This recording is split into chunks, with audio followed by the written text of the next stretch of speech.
Hello everyone, welcome back to my channel Zoologist AK, and I'm Aarti Koshik again here with another video. And in this particular video we are going to discuss about neural control and coordination, और ये इस chapter का part 1 रहेगा।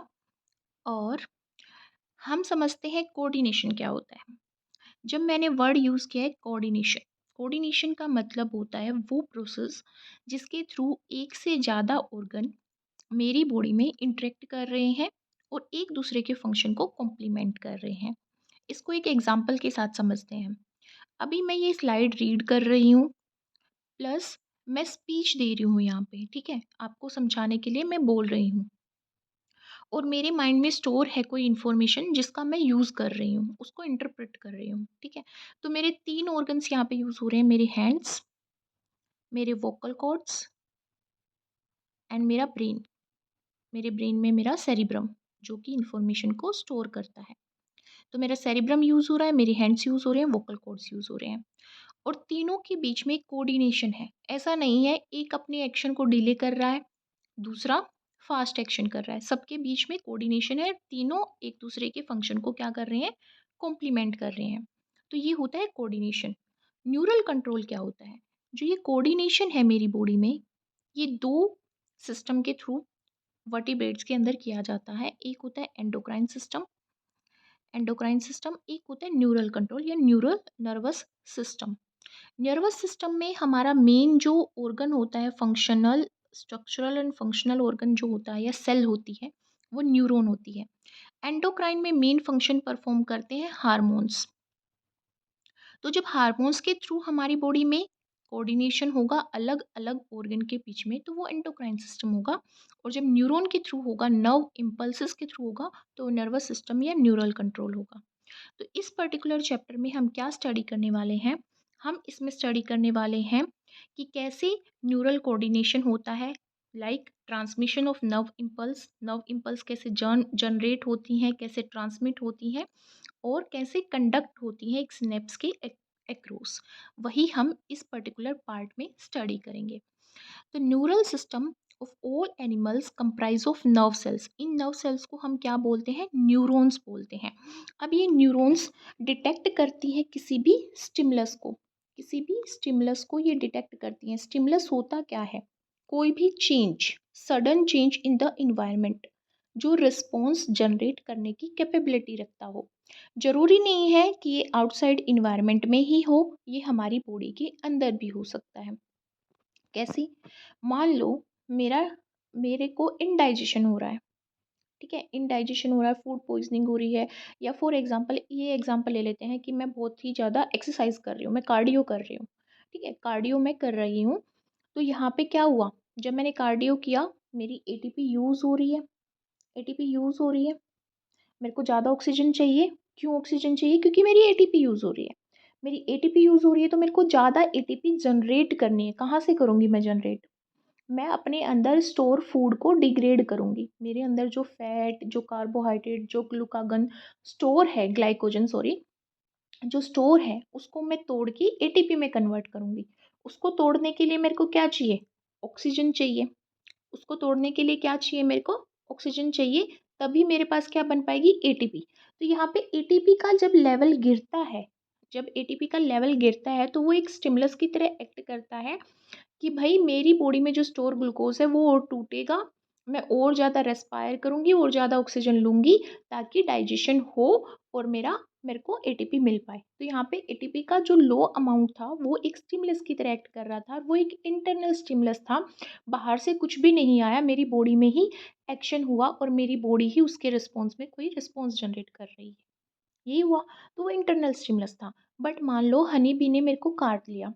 Honey bee ने काटा तो उसने मेरी बॉडी में एक एसिड इंजेक्ट कर दिया। उस एसिड की वजह से एक इन्फ्लेमेटरी रिस्पॉन्स जनरेट हुआ मेरी बॉडी में। हिस्टामिन्स सिक्रेट हुए, रेडनेस हुई, ठीक है, न्यूट्रोफिल्स वहाँ पे आई, स्वेलिंग हो गई, ईचिंग होने लग गई। ये सब क्या थे? इन्फ्लेमेटरी रिस्पॉन्स था। तो ये कब जनरेट हुआ? जब हनी बी ने मेरे को बाइट किया, ठीक है। तो हनी बी का जो एसिड मेरी बॉडी में इंजेक्ट हुआ, उसकी वजह से कोई रिस्पॉन्स आ रहा है, तो वो एक एक्सटर्नल स्टिमुलस है। तो एक्सटर्नल स्टिमुलस और इंटरनल स्टिमुलस, ठीक है, दोनों ही क्या करेंगे, एक रिस्पॉन्स जनरेट करेंगे। क्या करेंगे, एक रिस्पॉन्स जनरेट करेंगे। पर ये रिस्पॉन्स जनरेट करने के लिए एक मीडियम चाहिए। ठीक है, एक मीडियम चाहिए। वो मीडियम क्या है, नर्व सेल्स और न्यूरॉन्स है, जिससे मिलके बना होता है न्यूरल सिस्टम या नर्वस सिस्टम। और ये नर्व क्या करती हैं, ये स्टिमुलस को डिटेक्ट करती हैं, उसको रिसीव करती हैं और उसको अलग अलग जगह में ट्रांसमिट करती हैं। क्लियर है। अब हम बात करते हैं डाइवर्सिटी नर्वस सिस्टम। हम बात कर रहे हैं मेनली इवोल्यूशन की। इवोल्यूशन का मतलब क्या है कि नर्वस सिस्टम कैसे इवोल्व हुआ, lower organism to higher organism. ये जितने भी एग्जाम्पल लिए गए हैं ये नॉन कोडेटा के एग्जाम्पल्स हैं। नॉन कोडेट मीन्स जिसमें नोटोकोड नहीं होती। अब आप बोलोगे नोटोकोड क्या होता है। नोटोकोड एक रोड लाइक स्ट्रक्चर होता है जो मिजोडम से अराइज होता है। मिजोडम क्या है, जर्म लेयर है। और ये जर्म लेयर कब फॉर्म होती है, न्यूरोलेशन के टाइम पे। मतलब सिंपल वर्ड में बोलें तो एम्ब्रियोनिक स्टेज के टाइम पे, मतलब आपके ऑर्गन बनने से पहले। ठीक है। अब ये जो नॉन कोडेट हैं ये लोअर लोअर एनिमल्स होते हैं और हायर एनिमल्स होते हैं हमारे कोडेटा। ठीक है। तो कोडेटा में क्या आते हैं, fishes, amphibians, reptiles, birds and mammals. उसके लोअर हमारे पोरीफेरा से लेके इकाइनोडर्मेटा तक हमारे क्या होते हैं, नॉन कोडेट। तो यहाँ पे देखते हैं कि सबसे पहले हमारा नर्वस सिस्टम कौन से फाइलम में आया। नाइडीरिया या फिर इसका दूसरा नाम होता है सिलेंट्रेटा।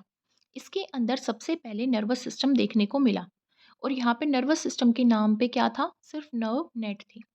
ठीक है। और सबसे पहले Medusa of Obelia, Medusa of Obelia, उसके अंदर एक ऑर्गन देखने को मिला। कौन सा ऑर्गन, स्टेटोसिस्ट। स्टेटोसिस्ट, जब आपने एनिमल फाइलम पढ़ा होगा तो आपने ये पढ़ा होगा स्टेटोसिस्ट। ये क्या करता है, बैलेंसिंग का काम करता है। ठीक है, ये बैलेंस ऑर्गन सबसे पहला नाइडेरिया या सिलेंट्रेटा के अंदर देखने को मिला।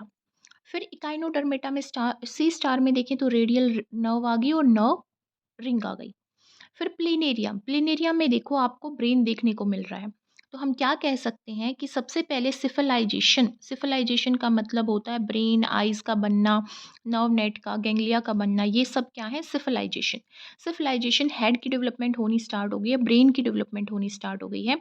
तो अगर आपसे क्वेश्चन पूछा जाता है कि सबसे पहले सिफिलाइजेशन कौन से फाइलम में देखने को मिली, तो नॉन कोर्डेटा में प्लेटीहेल्मिन्थस के अंदर, जहाँ पे फ्लैटफॉर्म्स आते हैं, प्लेनेरिया उसका एक एग्जाम्पल है, वहाँ पे हमें सिफिलाइजेशन देखने को मिली, जिसमें हमारा लेडर लाइक नर्वस सिस्टम मिलता है। प्लेनेरिया में किस तरह का नर्वस सिस्टम मिलता है, लेडर लाइक। मैंने लेडर लाइक क्यों बोला है, क्योंकि यहाँ पे ब्रेन है, ठीक है, आइज है और न्यूरल गैंग्लिया है। अब आप बार बार एक वर्ड स्टडी करोगे यहाँ पे, गैंग्लिया। ठीक है, एक बार बार एक वर्ड्स यहाँ पे स्टडी करोगे, गैंग्लिया। गैंग्लिया क्या होती हैं, ये न्यूरल जो हमारी नर्व सेल्स होती है ना, नर्व सेल बॉडी या न्यूरोनल सेल बॉडीज जो होती है, उनका एग्रीगेशन, उनका गुच्छा, ठीक है, उनका जाल। ठीक है, किसमें, पेरिफेरल नर्वस सिस्टम में। पेरिफेरल नर्वस सिस्टम में जब न्यूरोनल सेल बॉडीज का एग्रीगेशन हो जाता है तो उसको गैंग्लिया बोलते हैं। तो यहाँ पे एनिलिडा के केस में देखें तो उसका एग्जांपल लीच, जिसमें ब्रेन आ गई, वेंट्रल नर्व कोड आ गई और सेगमेंटेड गैंग्लिया आ गई। फिर इंसेक्ट आर्थ्रोपोड में भी brain, ventral nerve code and ganglia. अब यहाँ पे काइटन, मलस्क में, मलस्क के दो एग्जांपल है, स्क्विड एंड काइटन। इसमें एंटीरियर नर्व रिंग है, गैंग्लिया है, लॉन्गिट्यूडनल नर्व कोड्स हैं। स्क्विड के अंदर ब्रेन है और जायंट एक्सोन है। एक्सोन की डेवलपमेंट कहाँ पे हुई, स्क्विड में। सालामेंडर जो कि एग्जाम्पल है यूरोडेला ऑर्डर का, और यूरोडेला किसके अंदर पाया जाता है, एम्फीबियंस के अंदर। तो एम्फीबियंस कोर्डेटा में आता है, कोर्डेटा में यूरोडेला एक ऑर्डर है, सॉरी, एम्फीबियंस में एक ऑर्डर है यूरोडेला, उसके अंदर आता है सालामेंडर। सालामेंडर में देखो आप सबसे पहले क्या देखने को मिलती है, spinal cord, dorsal nerve code, ठीक है, सेंसरी गैंग्लिया और ब्रेन। ठीक है, ये सब देखने को किस में मिली, सालामेंडर में देखने को मिली। तो हम क्या कह सकते हैं कि जो कोडेटा है उसमें हाईली डेवलप्ड नर्वस सिस्टम है, और लोअर और ऑर्गेनिजम्स में क्या देखें, सिर्फ डिफेंस के लिए, ऑफेंस के लिए हमारा नर्वस सिस्टम है, जो कि हमारा प्रिमिटिव टाइप का नर्वस सिस्टम है। यहाँ पे दो ही क्वेश्चन आते हैं। पहला क्वेश्चन है आपके पास कि सबसे पहले नर्वल सिस्टम किस में देखने को मिला, तो नाइडेरिया में देखने को मिला, नर्वनेट। स्टेटोसिस्ट एक balancing organ Medusa of Obelia में देखने को मिला पहली बार, जो किसके अंदर आता है, नाइडेरिया या सिलेंट्रेटा के अंदर आता है। सबसे पहले सिविलाइजेशन कहाँ पे देखने को मिली? प्लेटफॉर्म्स में या प्लेटी फाइलम में देखने को मिली। ठीक है, I hope you are clear. Now हम बात करते हैं वर्टिब्रेटा की, क्योंकि इस पूरे चैप्टर में हम वर्टिब्रेट्स मतलब मैमल से रिलेटेड हम नर्वस सिस्टम स्टडी करेंगे। तो हम ह्यूमन बींग्स के ऊपर बात करेंगे। ह्यूमन बींग्स में नर्वस सिस्टम कैसे होता है उसका क्लासिफिकेशन अब हम स्टडी करेंगे। तो ह्यूमन बींग्स में नर्वस सिस्टम को दो पार्ट्स में क्लासीफाई किया जाता है। सेंट्रल नर्वस सिस्टम जिसको CNS भी बोला जाता है, और पेरिफेरल नर्वस सिस्टम जिसको PNS भी बोला जाता है। सेंट्रल नर्वस सिस्टम में दो ही ऑर्गन आते हैं, एक होता है हमारा ब्रेन, दूसरा होता है हमारी स्पाइनल कोड।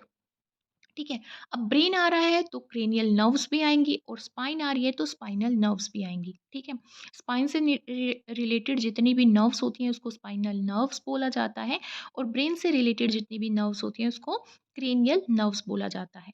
ठीक है, अब पेरिफेरल नर्वस सिस्टम, जो हमारा पेरिफेरल नर्वस सिस्टम है, जो बाहर के वर्ल्ड वर्ल्ड से जितने भी स्टिमुलस को डिटेक्ट करेगा, रिसीव करेगा, वो हमारा किस में आता है? पेरिफेरल नर्वस सिस्टम में आता है। ठीक है, अब देखते हैं पेरिफेरल नर्वस सिस्टम को फर्दर क्लासिफिकेशन होता है autonomic nervous system and somatic nervous system. Autonomic nervous system का मतलब है जो ऑटोनोमस है, जो मेरे कंट्रोल में नहीं है, जो अपना एक्शन अपने आप कर रहा है। जैसे मैं अपनी बॉडी में डाइजेशन को कंट्रोल नहीं कर सकती, मैं अपनी बॉडी में सेलिवा की फॉर्मेशन को कंट्रोल नहीं कर सकती, मैं अपनी बॉडी में स्वेटिंग को कंट्रोल नहीं कर सकती, हार्ट रेट को या एक्सक्रीशन को, यूरिन फॉर्मेशन को, इन सब को मैं कंट्रोल नहीं कर सकती। तो ये सब किसके अंदर आता है? ऑटोनोमिक नर्वस सिस्टम के अंदर, जो ऑटोमेटिक मेरी बॉडी में होता है। ठीक है, अब सोमेटिक नर्वस सिस्टम जो सेंसरी इंफॉर्मेशन को सेंसरी ऑर्गन 5 सेंस ऑर्गन्स होते हैं हमारे, उनसे क्या करता है? डिटेक्ट करता है, और फिर उनको मोटर न्यूरॉन्स में लेके जाता है, और फिर सेंट्रल नर्वस सिस्टम में भेजता है यहाँ पे, और ये इसको इन्फॉर्मेशन देते हैं कि तेरे को ऐसा एक्शन परफॉर्म करना है। वो सब किसके अंदर आते हैं? सोमेटिक नर्वस सिस्टम के अंदर। ठीक है, अब ऑटोनोमिक नर्वस सिस्टम का भी फर्दर क्लासिफिकेशन होता है सिंपैथेटिक नर्वस सिस्टम में और सिंपैथेटिक नर्वस सिस्टम में। सिंपैथेटिक नर्वस सिस्टम में जो हमारी बॉडी है वो फाइट और फ्लाइट रिस्पॉन्स जनरेट करती है। जैसे मैं एक हॉरर मूवी देख रही हूँ, क्या देख रही हूँ? मैं एक हॉरर मूवी देख रही हूँ और मेरे को स्वेटिंग होने लगी, मेरी बॉडी की हार्ट रेट बेट बेट बढ़ गई है। तो जब हमें खतरे के टाइम पे सडन रिएक्ट करना होता है, उस टाइम पे जो फाइट रिस्पॉन्स जनरेट होता है, वो कौन कॉज करता है? Sympathetic nervous system. और सिंपैथेटिक नर्वस सिस्टम हमारी हमारी बॉडी को क्या करता है? काम डाउन करता है। जैसे सोते टाइम, ठीक है, हमारा डाइजेस्टिव सिस्टम स्लो हो गया, हार्ट बीट स्लो होगी, रेस्पिरेशन स्लो हो गया, काम डाउन करता है ताकि हमारी बॉडी क्या हो, उसके कंजर्व हो उसके। I hope it is clear. फिर हम जब ब्रेन स्टडी करेंगे, स्पाइनल कोड स्टडी करेंगे, जब हम इनको डिटेल में स्टडी करेंगे। ये अभी आपको एक फ्लो चार्ट दिखाया गया है कि नर्वस सिस्टम का classification central nervous system and peripheral nervous system में होता है, और उनका क्या फंक्शन होता है उसको हमने ब्रीफ में डिस्कस किया। अब हम sympathetic versus parasympathetic nervous system की बात करें, तो जो सिंपैथेटिक नर्वस सिस्टम है वो हमारे pupils, I hope you understand pupils. जब हम सनलाइट में होते हैं तो हमारी आइज़ कॉन्ट्रैक्ट कर जाती हैं, तो उसमें हमारा प्यूपिल कॉन्ट्रैक्ट करता है ताकि हमारी आइज़ के अंदर कम लाइट एंटर कर पाए। ठीक है, और जब हम अंधेरे वाले रूम में आते हैं तो थोड़ी देर के बाद हमारी लाइट आँखें क्या होती हैं? नॉर्मल हो जाती हैं, और हमें क्या होता है? दिखने लग जाता है। एकदम से तो नहीं दिखता, क्योंकि एकदम से हमारा जो प्यूपिल है वो डायलेट नहीं हो पाता। ठीक है, पर थोड़ी देर के बाद वो रिलैक्स स्टेट में आता है और हम देख पाते हैं। तो प्यूपिल का जो कॉन्ट्रैक्शन होता है वो सिंपैथेटिक नर्वस सिस्टम करता है, और डायलेशन जो होता है, धूप में अगर होगा तो सिंपैथेटिक एक्ट करेगा, अंधेरे में होगा तो डायलेक्ट होगा, तो पैरासिम्पैथेटिक नर्वस सिस्टम एक्ट करेगा। अगर मैंने मेरा फेवरेट फूड देखा, मैंने गुलाब जामुन को देखा और मेरे को सलाइवा सिक्रेट हो रही है, तो यहाँ पे स्टिमुलेशन का काम कौन कर रहा है? वो मेरा सेंसरी ऑर्गन, आइज़, स्मेल। ठीक है, मैं नोज़ से, मेरे ओल्फैक्टरी रिसेप्टर्स यहाँ पे एक्ट कर रहे हैं, मेरे नोज़ से स्मेल आ रही है मेरे को, आइज़ से मैं देख रही हूँ, 2 नर्वस सिस्टम एक्ट कर रही हैं, सॉरी 2 सेंसरी ऑर्गन एक्ट कर रहे हैं, जिसके बाद मेरी ग्लैंड्स, सैलिवरी ग्लैंड्स क्या हुई हैं? स्टिमुलेट हुई हैं कि सलाइवा सिक्रेट करनी है। तो ये किसने किया? पैरासिम्पैथेटिक नर्वस सिस्टम में। और इनहिबिशन ऑफ सैलिवेशन कौन करेगा? Parasympathetic nervous system. मैं सो रही हूँ, सोते टाइम मेरी हार्ट बीट क्या हो गई? स्लो हो गई। ठीक है, ये कौन करेगा? Parasympathetic nervous system. मैं भाग रही हूँ, दौड़ रही हूँ, ठीक है, इसमें मेरी हार्ट बीट इंक्रीज होगी, कौन करेगा? Parasympathetic nervous system. मेरे कॉन्स्ट्रिक्ट एयरवेज, मैं सांस ले रही हूँ, एक बार कॉन्ट्रैक्ट करते हैं, एक बार रिलैक्स करते हैं, तो कॉन्ट्रैक्ट कौन करेगा? सिंपैथेटिक। रिलैक्स कौन करेगा? पैरासिम्पैथेटिक। स्टमक की एक्टिविटी को स्टिमुलेट करना, फूड आ गया तो क्या होगा? एसिड रिलीज होगा डाइजेशन के लिए। अब मेरा पेट खाली है, अब फिर भी एसिड रिलीज हो रहा तो क्या होगा? मेरी बॉडी की, मेरे स्टमक की लाइनिंग डैमेज हो जाएगी, तो उस एसिड के स्टिमुलेशन को इनहिबिट कौन करेगा? Parasympathetic nervous system. Gall bladder क्या करता है? बाइल जो सिक्रेट करता है, जब भी मैं कोई भी मिल्क प्रोडक्ट खाऊंगी तो क्या होगा? गॉल ब्लैडर स्टिमुलेट होगा, parasympathetic nervous system. Inhibit act करेगा कौन? Parasympathetic nervous system. इंटेस्टाइन को डाइजेशन के लिए, एब्जॉर्प्शन के लिए, एक्सेस जो फूड है, वेस्ट है, उसको रिमूव करने के लिए कौन स्टिमुलेट करेगा? Parasympathetic nervous system. उसकी एक्टिविटी को इनहिबिट कौन करेगा? पैरासिम्पैथेटिक। ठीक है, सिंपैथेटिक क्या करेगा? स्टिमुलेट, और पैरासिम्पैथेटिक इनहिबिट करेगा। ब्लैडर को कॉन्ट्रैक्ट करेगा जब मेरा ब्लैडर फुल हो जाएगा यूरिन से, उसको पास ऑन करने के लिए बाहर, तो सिंपैथेटिक एक्ट करेगा। और एपिनफ्राइन, नोर एपिनफ्राइन को रिलीज कौन करेगा? Parasympathetic nervous system. एपिनफ्राइन होता है एल्डोस्टेरोन, जो fight and flight response generate करता है खतरे के टाइम पे, जिससे मेरी हार्ट बीट बढ़ जाती है, मेरा प्यूपिल कॉन्ट्रैक्ट हो जाता है, मेरे को स्वेटिंग होने लग जाती है, यूरिन की सिक्रेशन होती है। ठीक है, नोर एपिनफ्राइन जो होता है वो उसके रिवर्स काम करता है, हार्ट बीट को स्लो डाउन करता है। ठीक है, तो ये कौन कंट्रोल करेगा? Parasympathetic nervous system. ब्लैडर को रिलैक्स करेगा जब यूरिन नहीं है मेरे ब्लैडर में, कौन? Parasympathetic nervous system.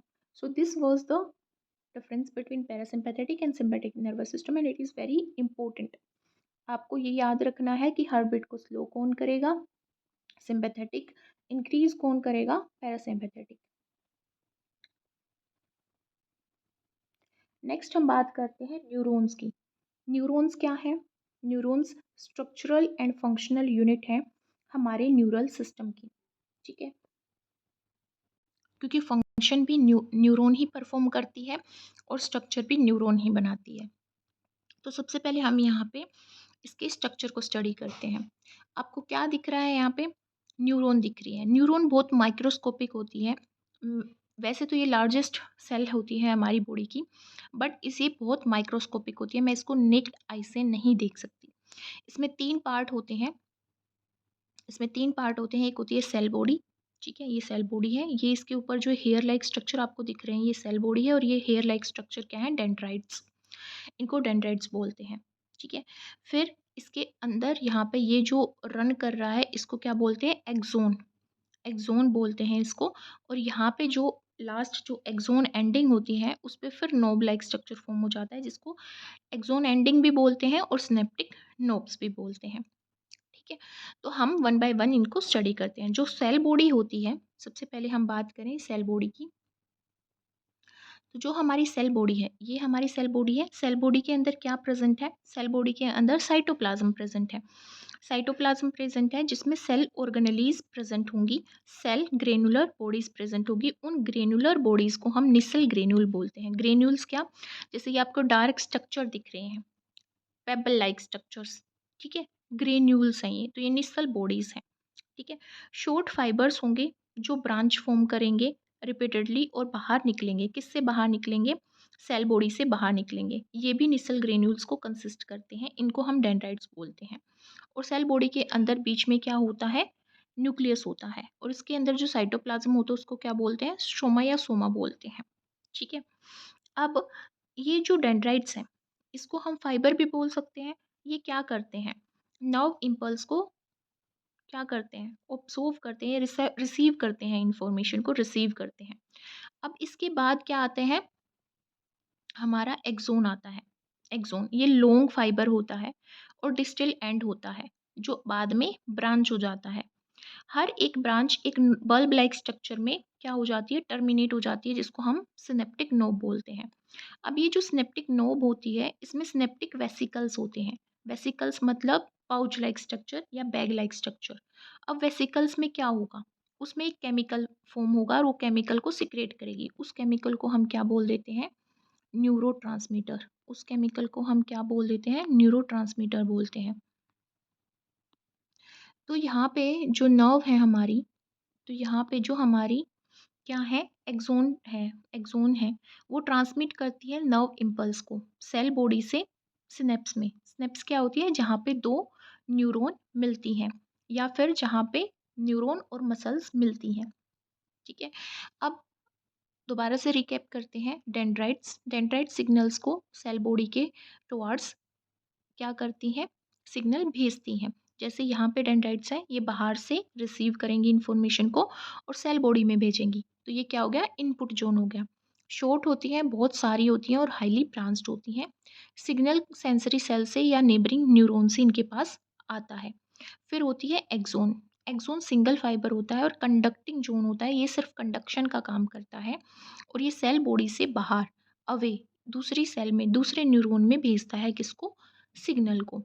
फिर एक्सोन एंडिंग ब्रांचेस होती हैं, 100 टू 1000 हो सकती हैं। बल्ब लाइक स्ट्रक्चर होता है जिसको हम सिनेप्टिक नोड बोलते हैं। ये नेक्स्ट न्यूरॉन और इफेक्टर सेल में इंफॉर्मेशन को पास करती हैं। अब 2 तरह की न्यूरॉन्स होती हैं हमारे पास। एक होती है माइलिनेटेड, एक होती है नॉन माइलिनेटेड। मैंने वर्ड यूज़ किया है यहाँ पे माइलिनेटेड और नॉन माइलिनेटेड, ठीक है? मैंने ऐसा क्यों यूज़ किया है? क्योंकि जो माइलिनेटेड जो नर्व फाइबर्स होती हैं, वो इन्वेलप होती है, मतलब उनके ऊपर कवरिंग होती है, किसकी? सेच वन सेल की।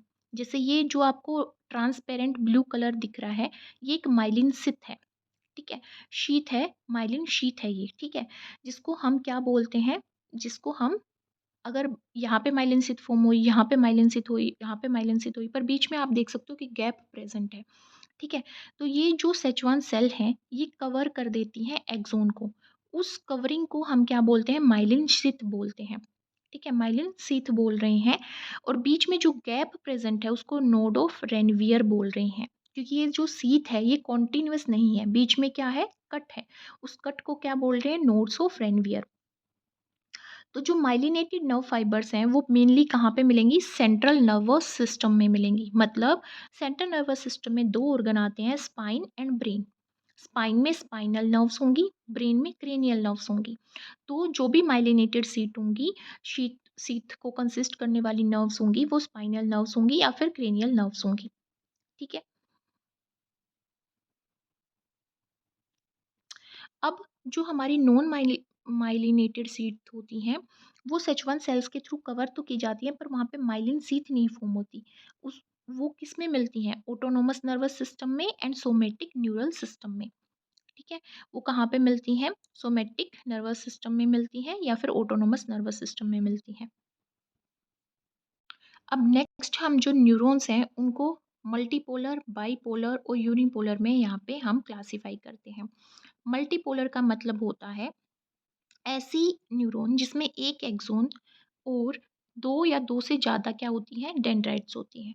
2 या मोर देन 2 क्या होती हैं? डेंड्राइट्स होती हैं, वो हमारी क्या होती हैं? मल्टीपोलर होती हैं। ये कहाँ पे मिलती हैं? ये हमारी मोस्टली सेरिब्रल कॉर्टेक्स में मिलती हैं। मल्टीपोलर कहाँ पे मिलती हैं? सेरिब्रल कॉर्टेक्स के अंदर पाई जाती हैं, कॉर्टेक्स में पाई जाती हैं, ठीक है? बाइपोलर जो होती है जिसमें एक एक्सोन, एक डेंड्राइट होती है, एक ही एक्सोन और एक ही डेंड्राइट। बाइपोलर हमारी कहाँ मिलती हैं? रेटिना में, रेटिना ऑफ आई, रेटिना के अंदर बाइपोलर मिलती हैं। यूनिपोलर जो होती है उसमें एक सेल बॉडी होगी और एक ही एक्सोन होगी, ठीक है? ये एम्ब्रोयनिक स्टेज में मिलती हैं। कहाँ पे मिलती हैं? एम्ब्रोयनिक स्टेट में, सॉरी।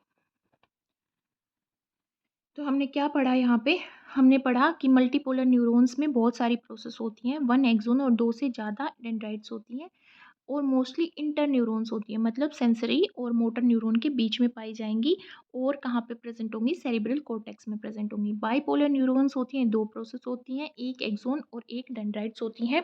ये रेटिना ऑफ आई में, इनर ईयर में, olfactory area of the brain जो हमारा स्मेल को डिटेक्ट करता है, वहाँ पे प्रेज़ेंट होती हैं। यूनिपोलर जिसमें एक सिंगल शॉर्ट प्रोसेस होती है और एक एक्सोन होती है, ये हमारी ganglia of cranial and spinal nerves में पाई जाती हैं। अब हम डिटेल्ड डिफरेंस स्टडी करते हैं myelinated and non myelinated axon के बीच में। जो माइलिनेटेड नर्व फाइबर्स होती हैं उसमें माइलिन शीथ प्रेजेंट होती है। नॉन माइलिनेटेड में माइलिन शीथ नहीं प्रेजेंट होती। ये वाइट होती हैं कलर में और ये ग्रे होती हैं।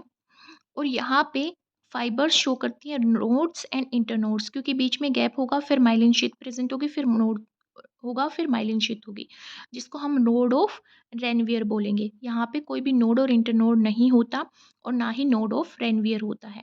यहाँ पे नोड ऑफ रेनवियर होने की वजह से जो स्पीड है ट्रांसमिशन की, किसके ट्रांसमिशन की स्पीड, नर्व इम्पल्स की, वो हाई होती है। ठीक है। और यहाँ पे क्या होती है, स्लो होती है, क्योंकि यहाँ पे नोड ऑफ रेनवियर नहीं होता। यहाँ पे nerve fibres long axon consist करती हैं और यहाँ पे जो शॉर्ट एक्सोन्स पाए जाते हैं।